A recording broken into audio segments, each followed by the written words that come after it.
Hi, everyone. Thank you so much for joining us for another live episode of Support is Sexy. I am here with my friend Eduardo Placer. I'm practicing my Spanish, so I'm very proud of my rolling R. Beautiful. I'm going to say his name over and over again, his whole name over and over again. But I'm so excited for you all to meet him, or if you already know Eduardo, so you can learn more about him. And just what he's going to talk to us today about is the importance of thought leaders of having our signature talk, or at least our signature message. Even if you're not planning on doing a talk, what is your message? And Eduardo is going to talk to us about that. So let me tell you a little bit more about him. Eduardo Placer is founder and CEO of Fearless Communicators, which is diverse, inclusive, public speaking coaching business that works with emerging and accomplished thought leaders on what they say and how they say it. Fearless Communicators teaches communicators how to bring their whole body, mind, heart, and spirit to a moment and channel their message in service of an audience. Now, originally from Miami, Eduardo is the proud son and grandson of immigrants who fled both fascism in Spain and communism in Cuba. Prior to starting Fearless Communicators, he was a professional actor for over 15 years, performing in over 35 plays and musicals throughout the U.S. I didn't even know that, Eduardo. That's fantastic. Fabulous. He has an acute condition called show tune-itis, where he breaks out into spontaneous song and dance. Eduardo has a BA in English from the University of Pennsylvania and an MFA in acting from the University of California, San Diego. And we're going to talk to him again about thought leadership, our signature talk, our signature message, speech anxiety, getting over stage fright. He's going to I don't know if he's going to solve that problem today, but talk to us a little bit about what that anxiety is about. You have to work with him to solve that problem. But Eduardo, my friend, thank you so much for joining me today. I'm so happy to have you here. I'm so honored to be here. Yeah. That's the shotunitis. That's like the explosion of song. It's like the drop of a hat.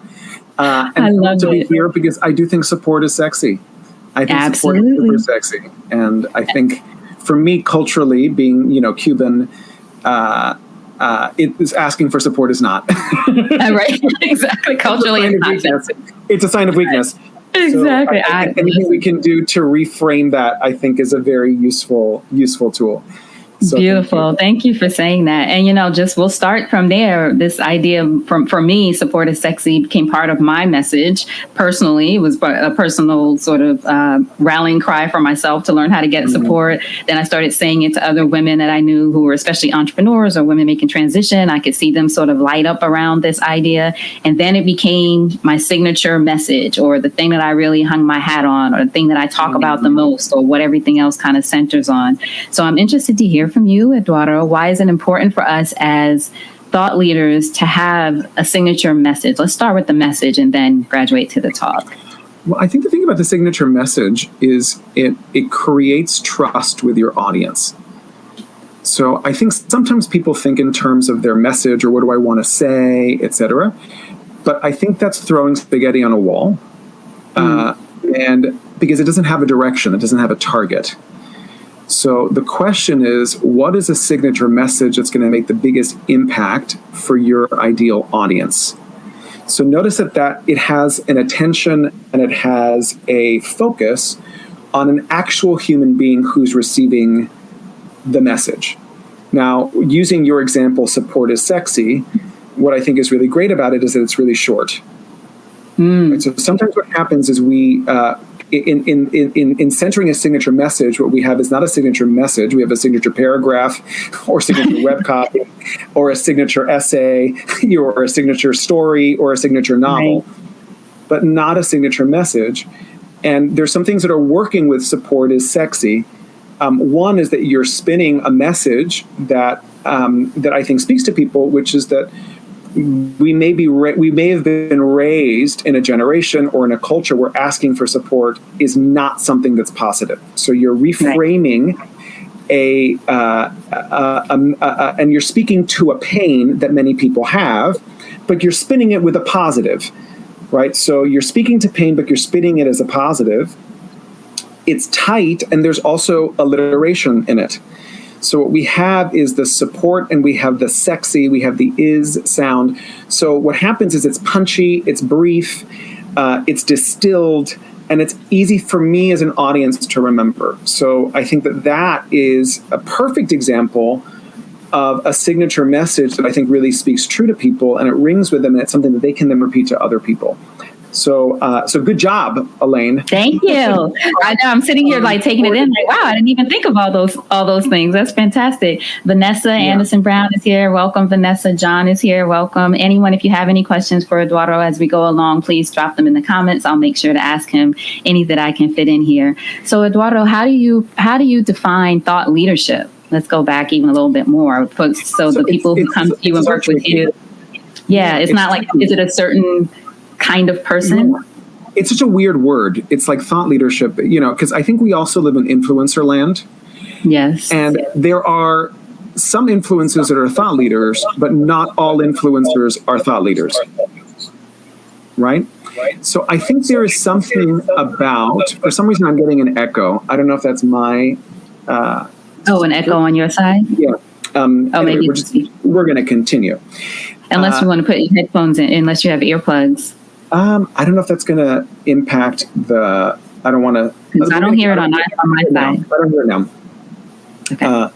So thought leadership. So I think thought leadership is connected to, I believe, the distinction between audience-focused speaking and speaker-focused speaking.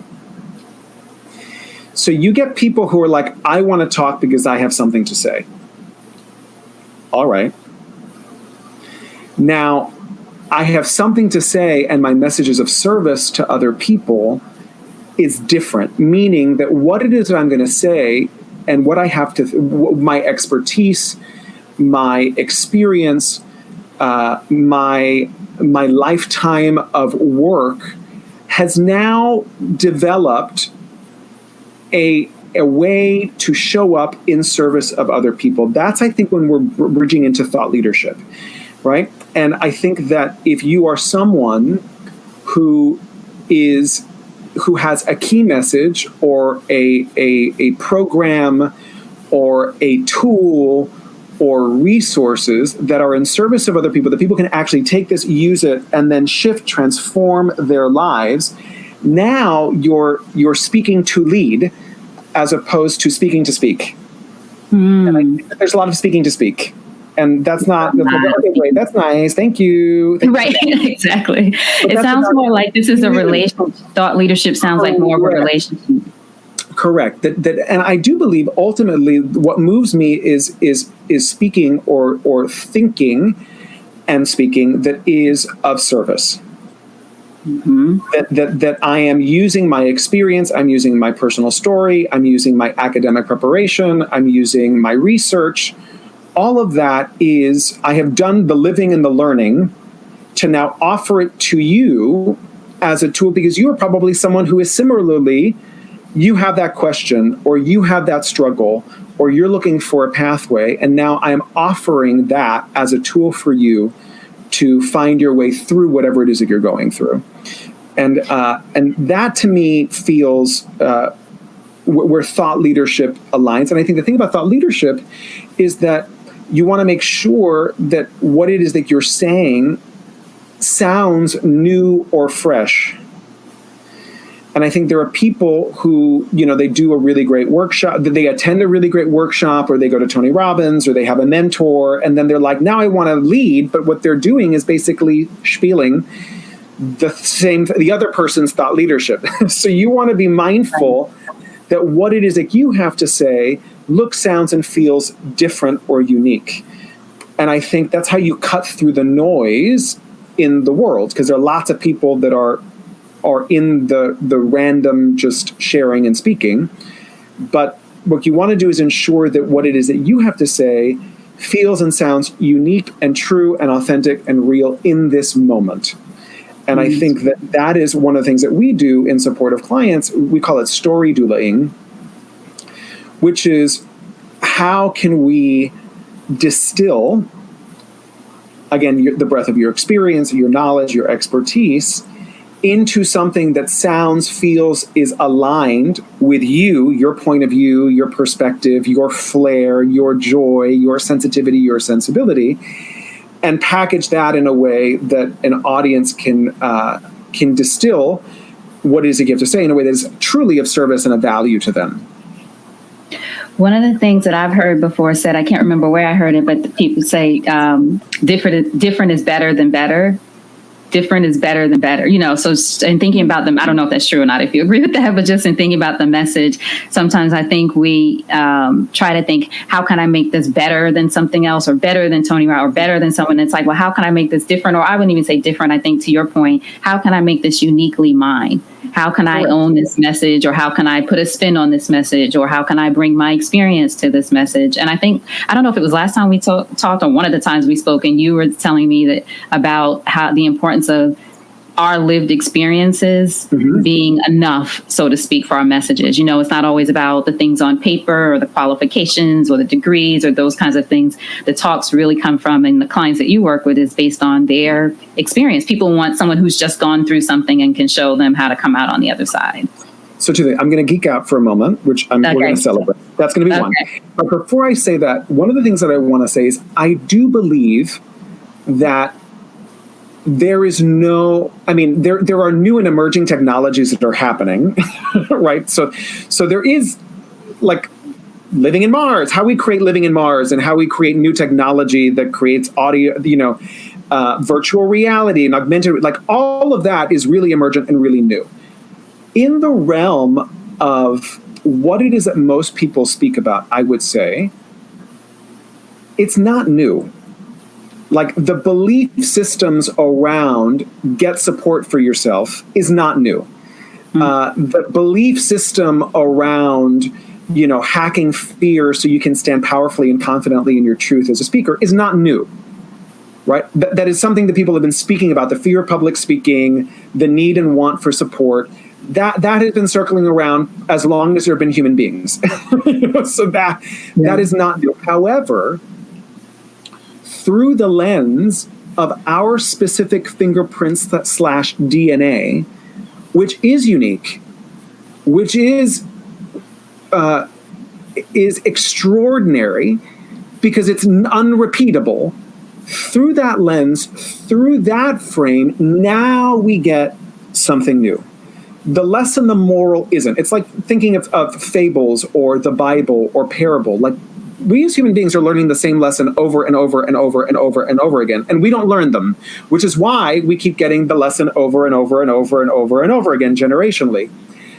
But it is through the power of story, specificity of experience, that we get a different way in to learn the fundamental lesson, right? And I think that part of it is maybe one of the things to begin with is, what is the fundamental lesson that I'm out there in the world to share, to communicate, to elucidate, to teach around? And then how am I, through the specificity of my personal experience and that of the people who I have the privilege of serving, creating a different story, a different narrative that elucidates the lesson in a new way, that has me as the audience experience the story and the lesson newly. That's where we're in the new. The lesson is not new, but the framing around it is where we have room to play and to create newly. So I think in the space of thought leadership, as a thought leader, this is where I'm going to geek out. And if anyone has questions, please feel free to interrupt my geeking out. I'm going back to Aristotle, and I'm going back to what he says are the pillars that I believe you need in order to build and create trust with your audience. And the first one is ethos. And if we translate that from the Greek, that means experience.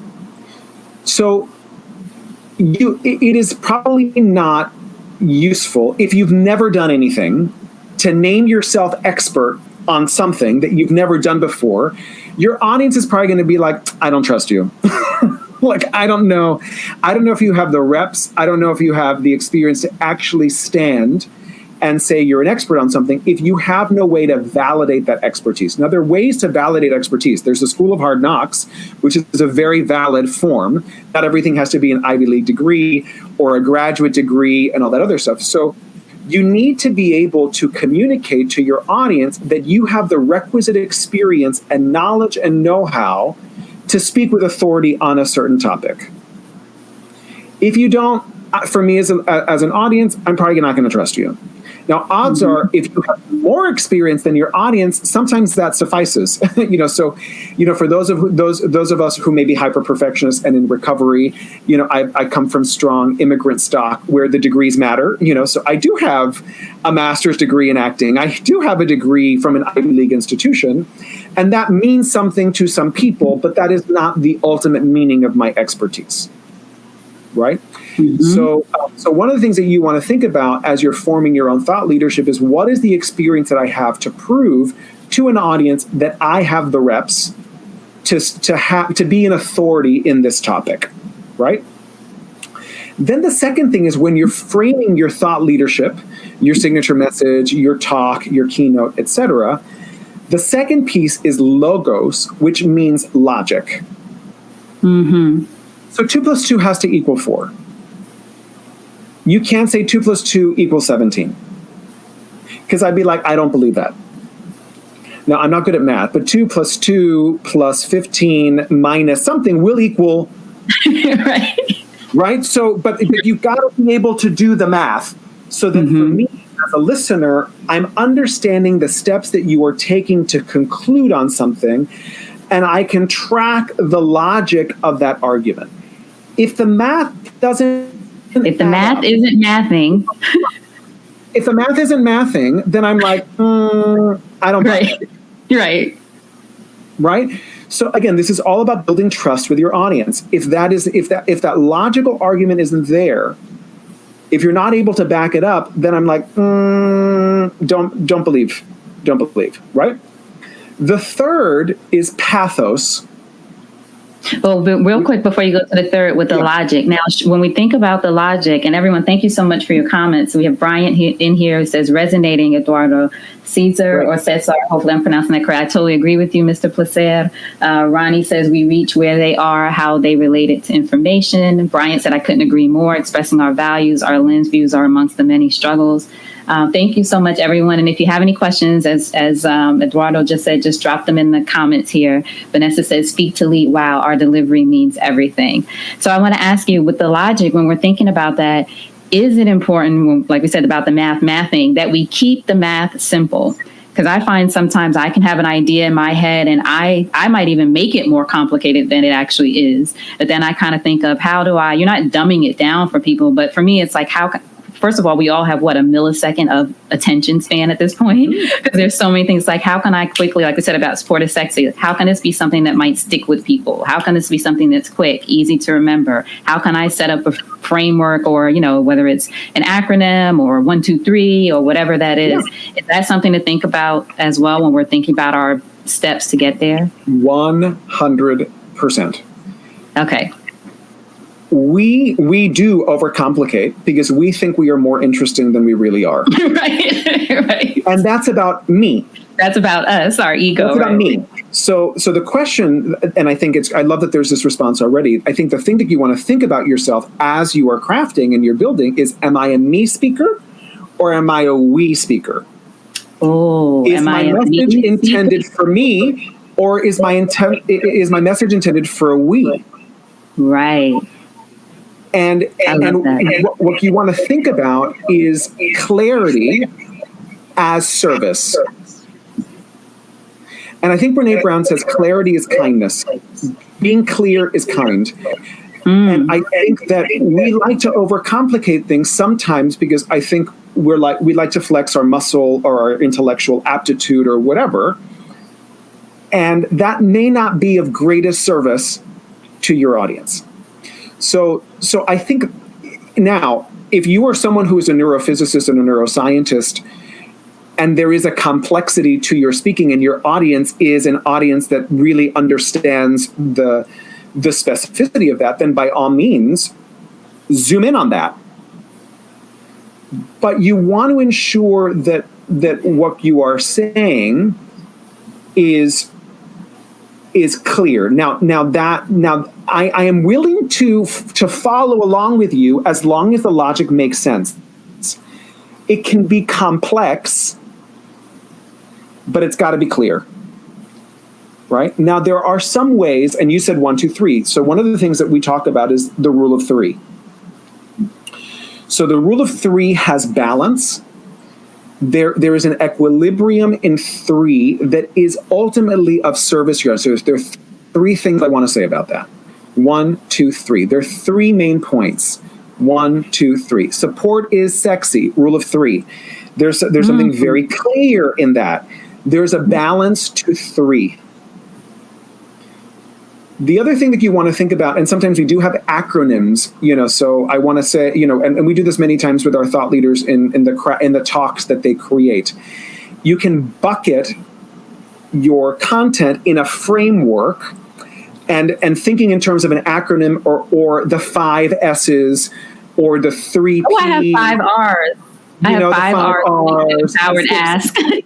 The 7 A's, like right. All of that. All of that helps an audience understand that we're going somewhere. Mm-hmm. Right? So that shows that there is a framework, there is logic, there is, I oftentimes refer to as architecture. There is structure.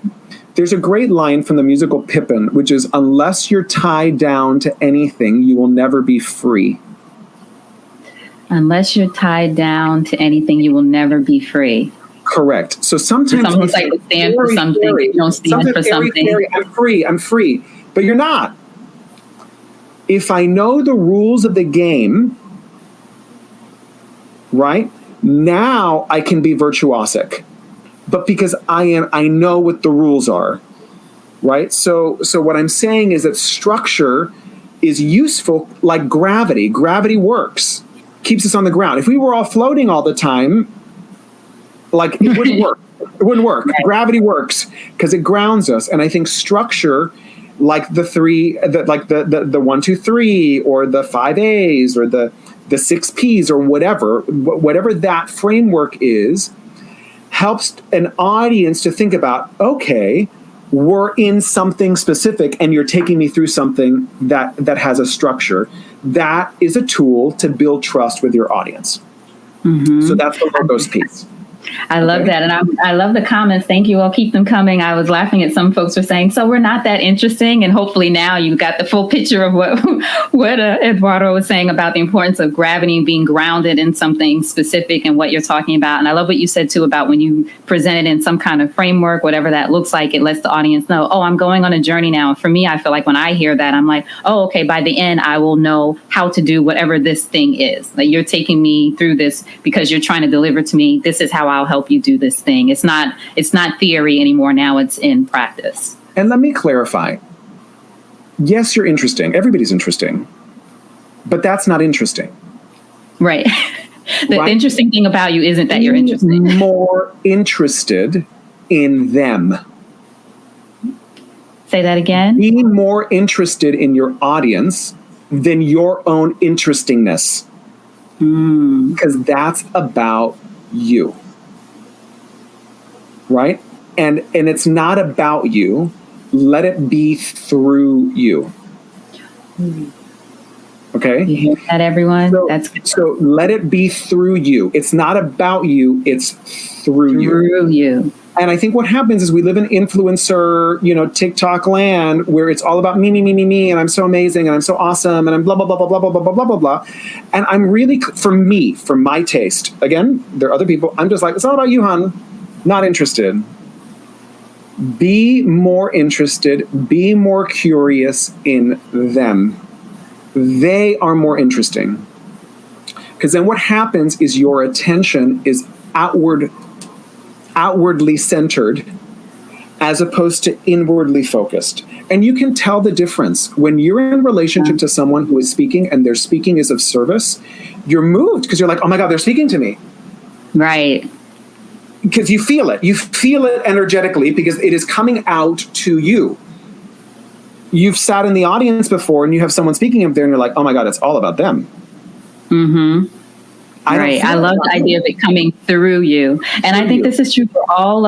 It's interesting for anyone listening. I don't know if this resonates with you, but when you're talking about TikTok and all these different platforms, I notice at least what I'm attracted to now, maybe this has changed, but it's the content, even if it's not about a motivational message or whatever, even if it's something hilarious or there's tons of memes account I follow that just make me crack up, but it's all about, you can tell they want to make the audience laugh. It's what you're saying. Yeah. It's in service That's of the audience, right? Like correct. It's all about, I'm going to show you this thing, or people create full on skits. They're doing a whole production in their house to make me laugh. I love it. But it's all about us. It's not, oh, I'm showing you how fabulous my life is. There's space for that. But I think at least what connects with me, and as it sounds like you're saying for most people, I think especially right now, people looking like, do something for me. Help me get through this moment. Help me.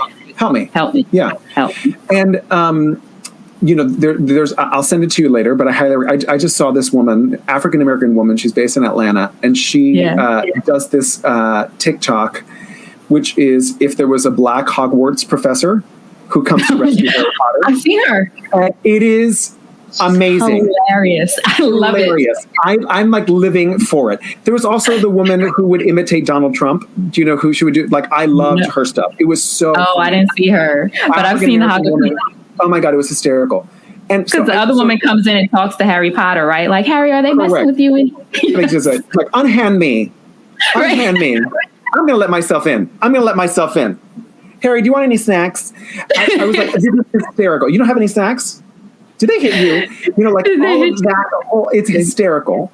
Now she has a real clear point of view, which is she's trying to make us laugh. It's comedy. Right. And but she's letting it come through her. But she's not like, I'm so amazing. Look at my amazing life. Like, blah, blah, blah. It's not that. But the point is, I think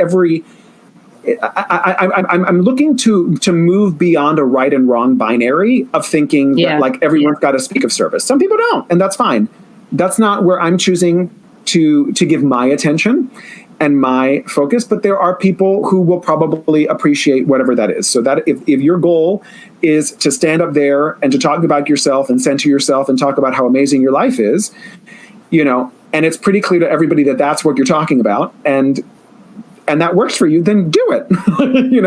I'm sure there will some people will like it and have a Patreon, and people will pay and all of that. I'm sure. Exactly.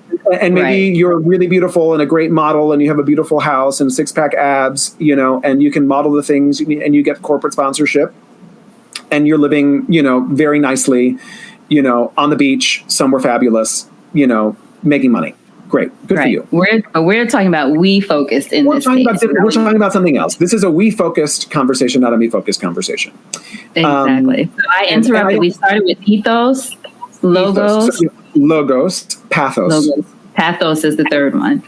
Pathos is the third, which is emotion. And where the pathos piece comes in, I think has to do with story and storytelling. And it is not about your emotions, your feelings. It is about the feelings and the emotions that you elicit in your audience. I was a professional actor for 15 years. I'm going to say something.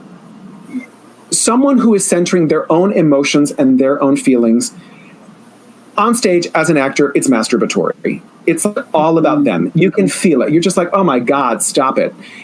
I don't care about your tears. The fact that you can cry is fine, but that's about you and your tears. What I'm more interested in is your commitment to what it is that you're saying and the emotional response that will elicit from your audience. Let them have the emotional response. Their tears are far more interesting than yours. Now, here we approach the word vulnerability, which I think is one of those words that everyone loves to toss around and throw out. I'm being vulnerable, I'm being vulnerable, I'm being vulnerable. And I think sometimes we confuse vulnerability with trauma dumping, trauma sharing, oversharing, all of that other stuff.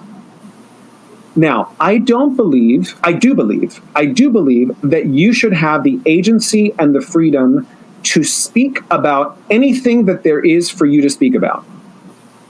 And sometimes the environment that is best suited for that is your therapist, your support group, your family members, but not the town square. Like if someone is sitting in Times Square dumping all of their emotional stuff out into the world without a specific target, you'd be like, that person is crazy.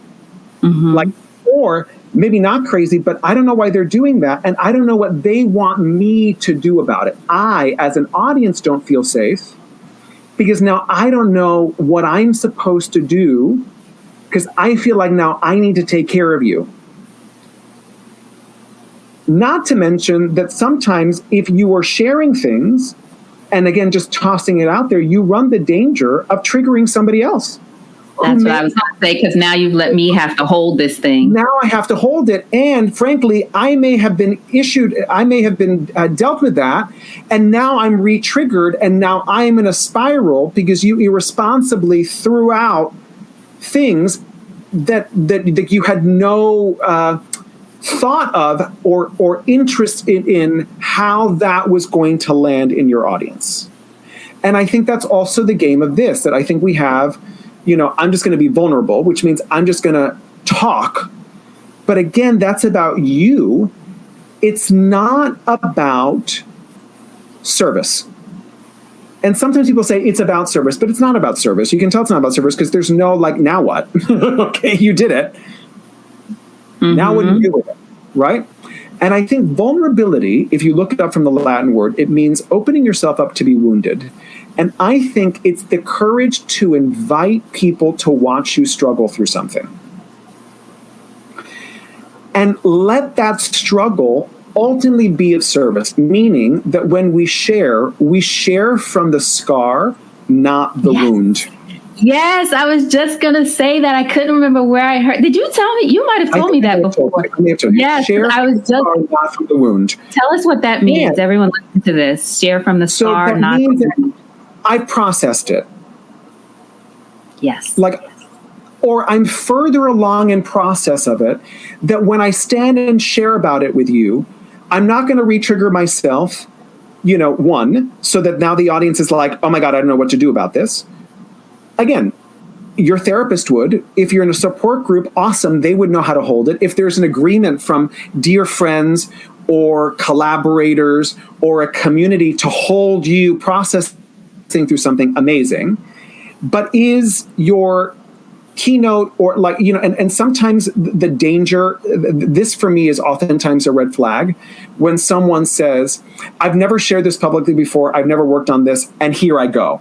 And now you're sharing in front of this audience, and the audience is like, ooh. For me, I don't feel safe now as an audience member because I don't know what the contract here is. Right? Your job as a thought leader is to lead. Now, if you are, the scar means it's open, it's gaping, it's probably bloody, it's really messy, right? Now, part of the process of moving it into a scar, the wound to the scar, is,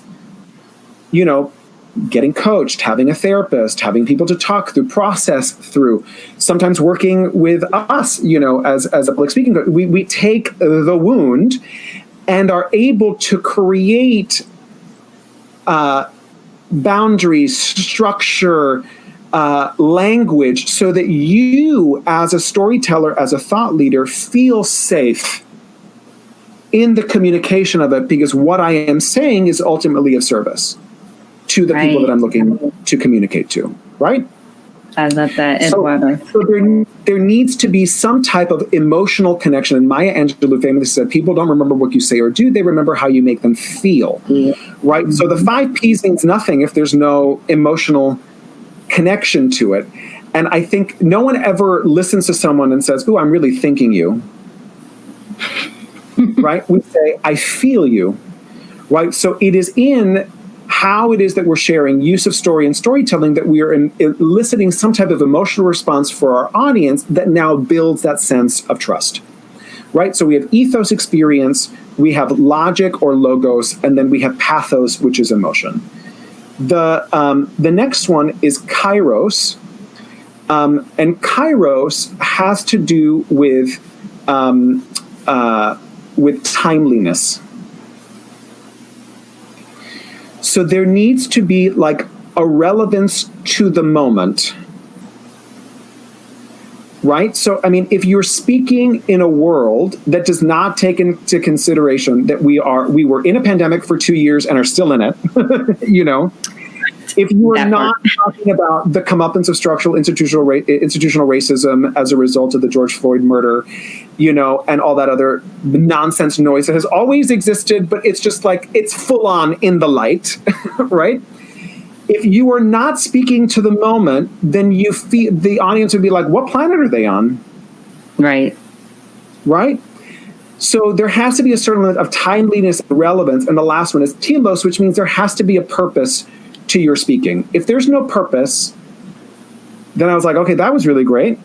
But there was no purpose or goal to what it is that we were talking about. Now, like, I don't know what that was all about. Thank you for sharing, Right. but no, I don't know why you said all of that, okay?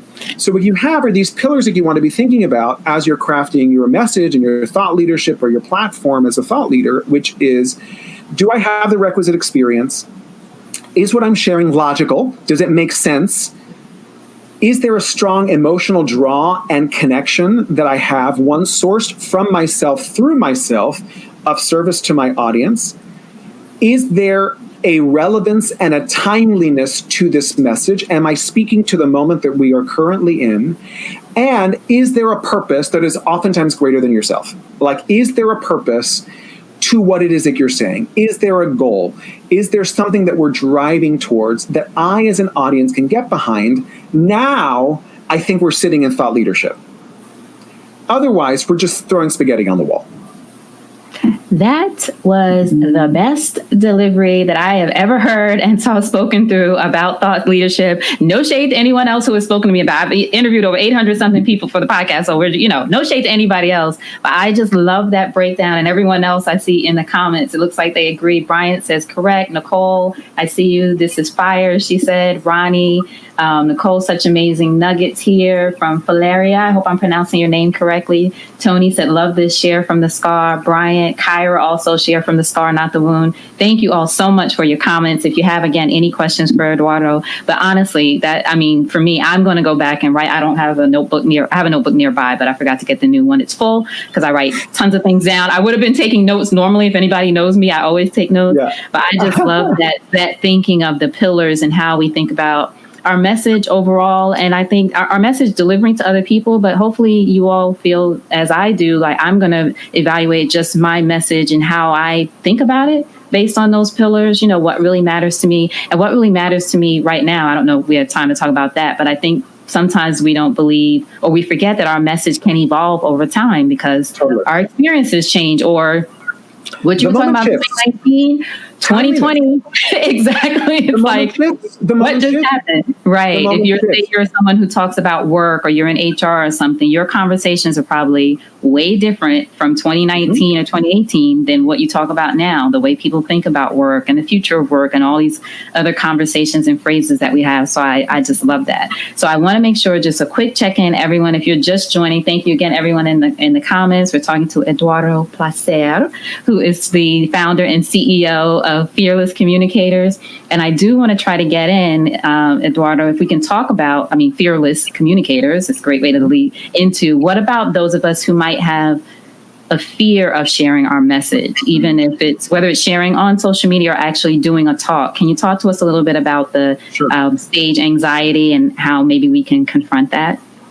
So I often begin with this statistic, which is that 76% of people suffer from speech anxiety, and I believe everybody else lies. Right. The other, 24%? Everybody else lies. Right. And that's not totally, there's like maybe 1% of people who are just like, I'm amazing, I don't care. Right. But I think that comes, the lack of fear comes from immense privilege, or the absence of fear comes from immense privilege. Because I would say the vast majority of people have not had the golden ticket to feel fully comfortable and safe in front of an audience when they're speaking. And what I often do is I share the story of being in second grade in show and tell at Pinewood Acres Elementary School, holding a stuffed animal seal and saying something magical like seals are mammals, they live in the water, they eat fish, sometimes they're eaten by sharks. And then could tell my classmates, there were 12, but it felt like 50, that nobody was interested. And then I said, and I named him after someone in this class. And the moment I said that, I could feel the want and the need to put the words back in my mouth, but they were already out in the world. And then I said, I named him after Brett MacGyver, who was the popular boy that I had a crush on in second grade in Miami, Florida in 1986. You said that in front of your class? I said that in front of my classmates. And that was a truth that my classmates, my teacher, my community, the people around me could not be with. And it was the first time that I tasted terror in my mouth. So my biggest fear when I stand up in front of people to speak, I'm about to get very real, Elayne, is that people are going to think that I'm gay. And I'm going to say something horrible because there's a bully in our brain that is more violent and more damaging and dangerous than any bully who's possibly sitting out in an audience. My biggest fear when I'm standing to speak is someone's going to stand up and say, "Who's the faggot?" And that's a word that's been used at me, right? And it is that fear that the audience is going to see this truth that is connected to an original shame that I have about myself. Now, I've been out of the closet since I was 18. I came out in 1999. I've been out for over 20 some odd years. I'm a very proud and happy gay man. But there's a terrified second grader still inside me. Every time I go up to speak, I have to do these acrobatic jumps and leaps and bounds and stretches and groundings to grace myself with the permission to show up exactly as I am and trusting and knowing that who I am and what I have to say is enough. And I am not the only person who has experienced some trauma or shame or fear around the revealing of or embodying a truth when it comes to the relationship you're speaking. Now, I'm also going to say that I believe that we teach leadership the same way that we teach speaking, which is as performance of straight white male cisgender power. So if you're a woman or a person of color or an immigrant, oftentimes in elementary school or middle school or high school, you were told, I need a little less you, a little more this. Don't move so much. Stay still. Deepen your voice.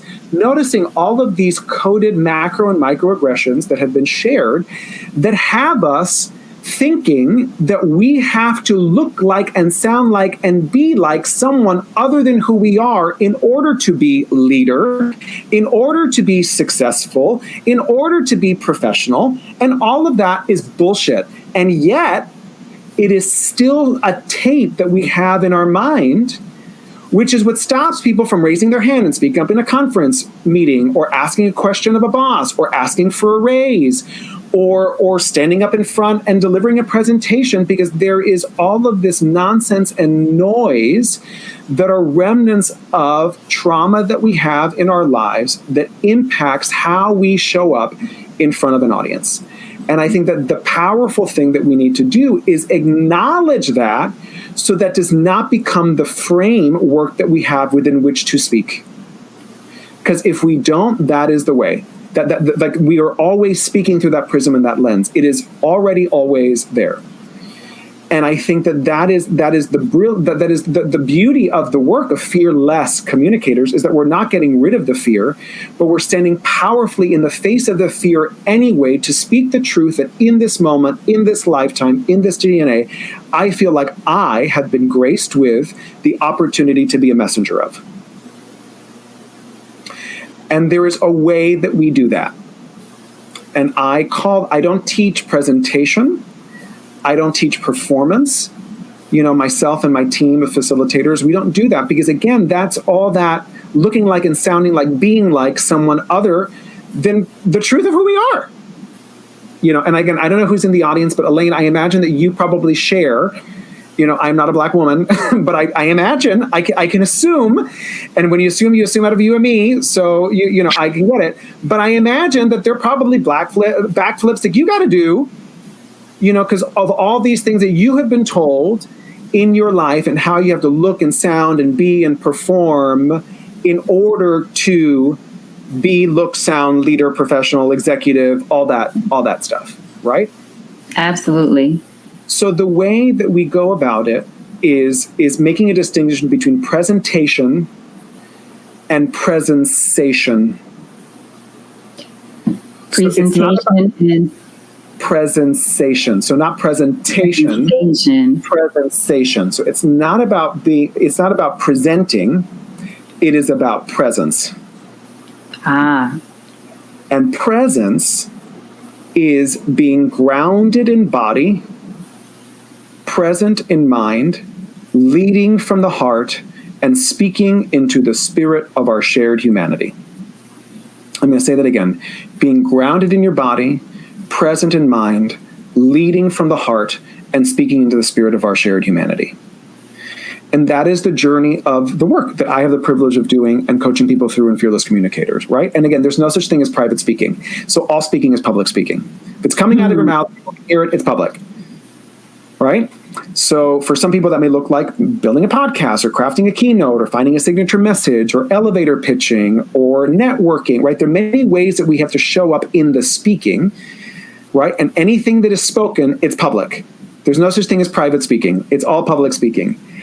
And how can we understand speaking not just as an intellectual exercise, but as a physical, spiritual, and emotional exercise? And that's why we begin all of the work with the body, celebrating the beauty and the diversity of the body, your shape, the form, the instrument. How can I get familiar with this tool? How do I move? How do I feel and experience myself in this body? How can I use this as an instrument, as a vehicle to communicate, right? How do I distill the noise, the nonsense, so that it's not the prism, it's not the frame within which my communication is coming from? How can I create a new context that is sourced from my own inner power, my own inner light, my own inner service, right? Outwardly focused towards an audience.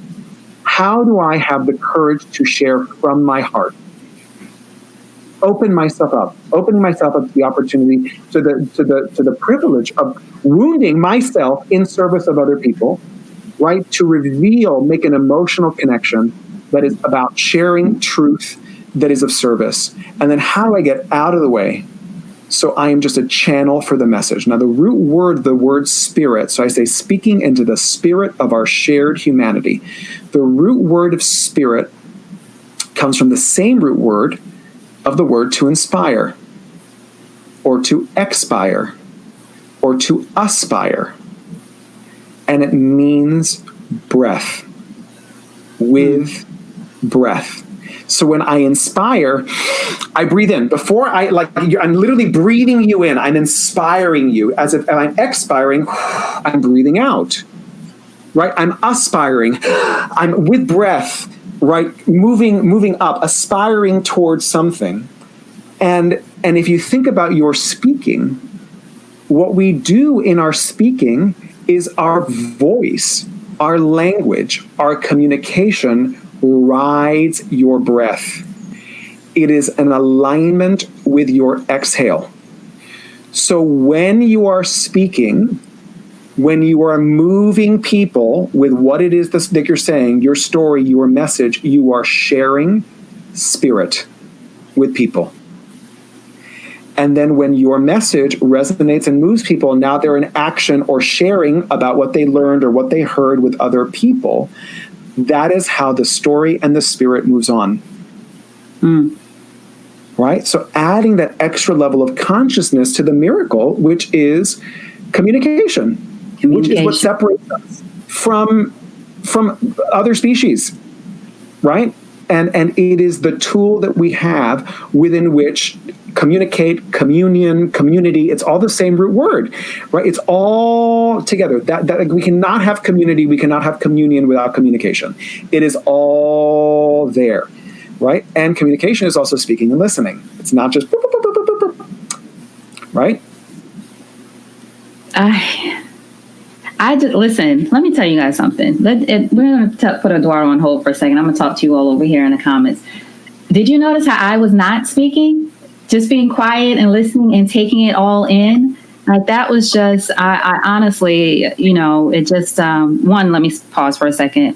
Thank you so much for your courage in sharing your story from the second grade, that second grade Eduardo, standing up in front of the class and being, I thought you were going to talk about your courage in sharing that. And then you talked about, I think Nicole said here, what a great demonstration of a powerful demonstration of sharing the scar from the wound, right. How you shared that experience and how you got to that. But everyone's just great comments in here. Thank you all so much. This is really resonating with everyone. But I want to personally thank you for using this space to share that message. Even if you shared it before, I just appreciate you being open and telling us that journey here and communicating it with us and having communion with us and letting us be with you in that moment of then and to where you are now. So hopefully already how much I appreciate you, but I want to publicly say thank you for sharing that with us here. And I think it opened a lot of people. I think, Bryant, did you say too, your mind, the noise in his mind gets in, I think it's Brian, gets in the way and that kind of thing. So it resonated so much, resonated with me.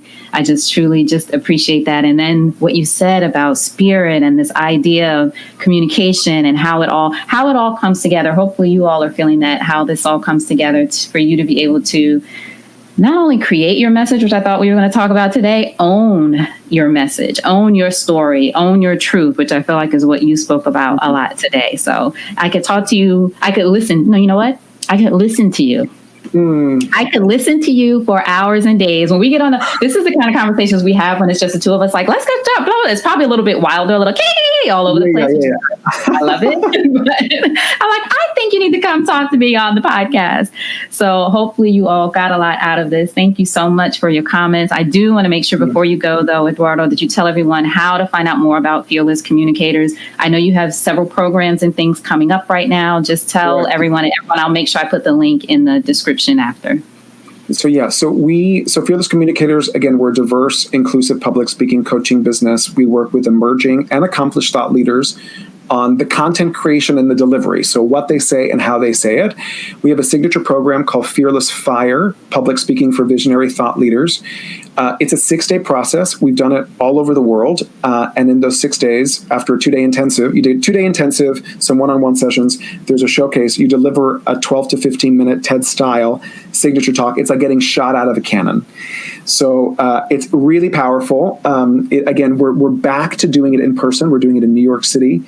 We're doing it in a couple weeks. There's one spot that's still left. So if someone is like, I'm ready to step into the fire and I have a talk that I want to create, or I don't know what I want to say, but I feel the spirit is moving me into that space. Many people come in saying, I know what I want to say, or I don't know what I want to say, and it emerges. The truth always emerges. So we always hold the space for the truth, not what you want to say in your brain, but what the truth that wants to be revealed in the moment is what we hold space for. So we're doing that. Again, that's a gender inclusive program. And then And what date was that one? So that program, I believe, oh my God, let me September. We'll find out. Yeah. John said we absolutely need that link. I'll make sure I put the links, everyone. But yes, I just wanted him. So it's September 17th and 18th. Okay. And the showcase is the 22nd. So that is in New York City. And then we are, the one that we have in November is already sold out, but you can, reach out to us anyway if you're interested in the program, because we do have a wait list for our upcoming programs. And I know that the one that we're doing in February of next year is for women, trans, feminine, and assigned female at birth, non-binary. So it is the origin of this program was to work with women on elevating their voices. And then through time, we created a twin program, a fraternal twin program for any gender, however anyone identifies from a gender perspective, then we hold that space in that creation. And if you're just someone who's hungry or curious and want to learn more about our work, I think there's always our website, www.fearlesscommunicators.com. You can sign up for our mailing list. I promise not to spam. You can also follow us on Instagram at stand4 Fearless. So stand for Fearless. Again, we'll put that link for people to have as well. And then and reach out. Feel free to reach out to me on LinkedIn. We can put my personal LinkedIn profile there. So if anybody has any questions, if anyone feels inspired or wants to say anything, please send me a message. Would love to hear from you and connect further. Excellent. Thank you so much. Anyone in the comments, please reach out to Eduardo on LinkedIn and tell him that you saw him here and you really love the message and the content there. Contact him, as we said, through the website. I'll make sure I put the link there. I'll put the link to the programs and also to the Instagram so you can follow. Anyone watching this later, because the replay will be available, same thing. Make sure you go to all those places and find out more. You can watch this whole replay. I'm going to watch the replay because, like I said, I didn't get the right notebook here because I have some notes to write down. And then anyone listening on the podcast, which you might hear after the dates that Eduardo mentioned for the one that's coming up in September, but there's other programs. November sold out, so no November, but next year and moving forward, he constantly has programs and does different things all over the world. And I'm just so proud and happy that he's my friend. This was just, I knew it was going to be fabulous anyway. I knew it was going to be fabulous, but this was just beyond. Like I said, I just sat in it and just really felt, just took it in. So thank you for being that vessel for us today. Everyone says all that, and I will follow him too. John says, Brian says, thanks everyone. This is great. Valeria, so amazing. Thank you, Eduardo. Jumped on this meeting after another was canceled. See, look how that worked out, Valeria. You were supposed to be here, right? Yeah. Nicole said we'll be sharing the replay. Thank you all so much. Eduardo, I appreciate you so much. Please, Eduardo Placer. Placer. And just, I don't know if you know this, but my last name means pleasure in Spanish. So it was an absolute pleasure. It does. Fue un placer. Fue un gran placer. It was an absolute pleasure. And I hope that for you and the audience felt supported. And that support felt sexy for all of you. It did. Hold on just one moment. Thank you all for joining us.